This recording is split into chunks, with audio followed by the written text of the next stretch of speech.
Let's just accept it. You all hated that one insane sword player when he was the only person alive on his team and wiped you guys 3v1. Maybe we all hated light because of those people. They are so good that you just feel like they can pop out of nowhere and kill you all. Today, I will explain their strategies and give you 5 tips so you can be one of them. Without any more yapping, let's dive in. As with any melee weapon, you'll probably notice that with a sword, you can sometimes get into danger before you even get close to your opponent. And yes, I will talk about position and timing. I know it's a very general topic, but if you're using a sword, it's much more important issue. And it's only tip number 1, so chill please. Alright, so tip number 1. You have to put yourself in the best position to be effective with the sword. And not only that, but you have to have a great decision making for timing your attacks.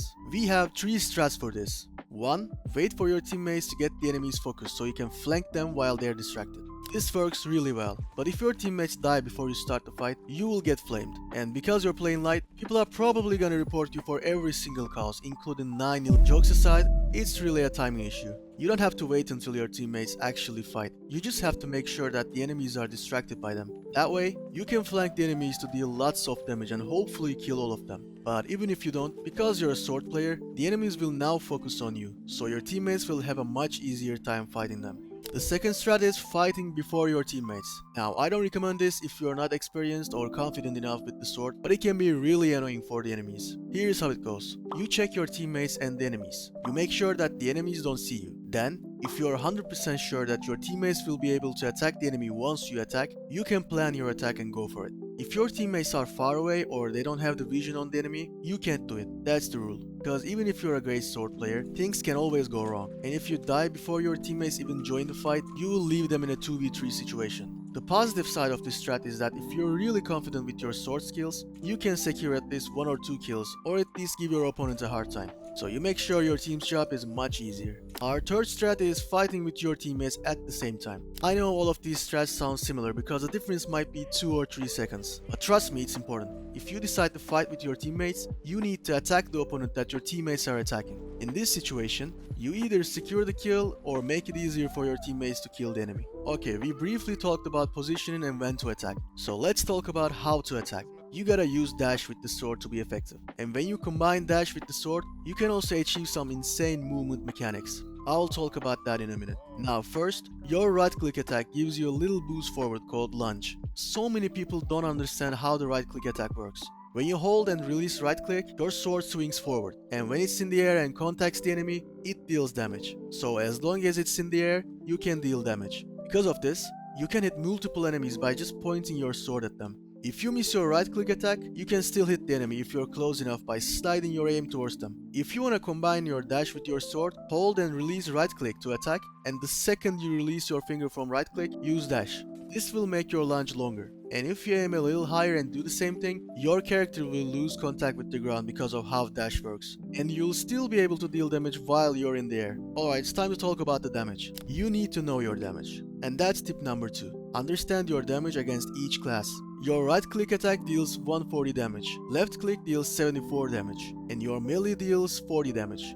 Light has 150 HP, medium has 250 HP, and heavy has 350 HP. You can combine your right click and melee attack to instantly kill lights, but you can kill lights with 2 left click attacks because 2 left click attacks deal 148 damage. So the best way to kill a light is right click and melee. For mediums, there are 2 quick and effective options. 1. You can hit 2 right click attacks. And 2. You can do the same thing you do for light and add 1 left click attack. So right click, melee and 1 left click attack. For heavies, it takes 3 right click attacks to kill, but keep in mind, 2 right click attacks plus 1 melee don't kill heavies. You remember the right click and melee attack? You can do it 2 times to kill a heavy. Or, you can use 2 right click attacks and hit 1 left click attack to kill him. You have to memorize these combinations to be an effective sword player. I mean, of course, there will be situations where you need to freestyle just a little bit, but it's better to remember how many attacks it takes to kill each class. Tip number 3. Lunge bunny jump. You can use this to achieve a new movement mechanic. Use right click, aim slightly higher,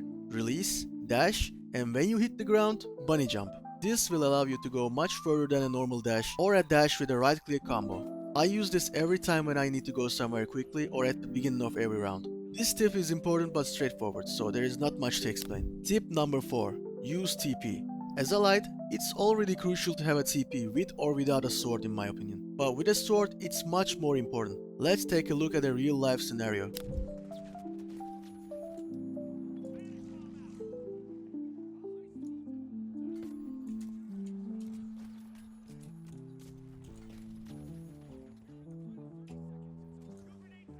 As you can see here, I was low HP and we needed to secure that cash out. Because I had TP, I could run away to be safe, and with TP, I could get back into the fight.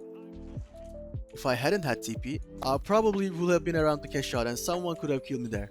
I used TP above the cash out and waited for the enemies to steal it. I do this a lot and it works like a charm. Here is another example.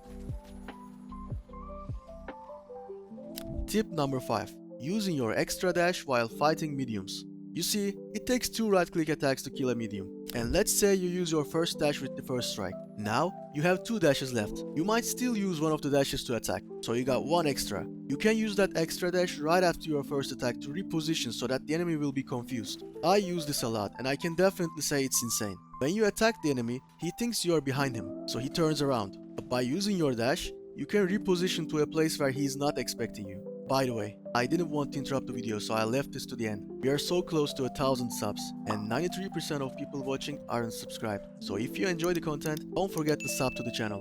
And you can also join our BBQ Party Discord channel. Thank you all for watching and I'll see you in the next one.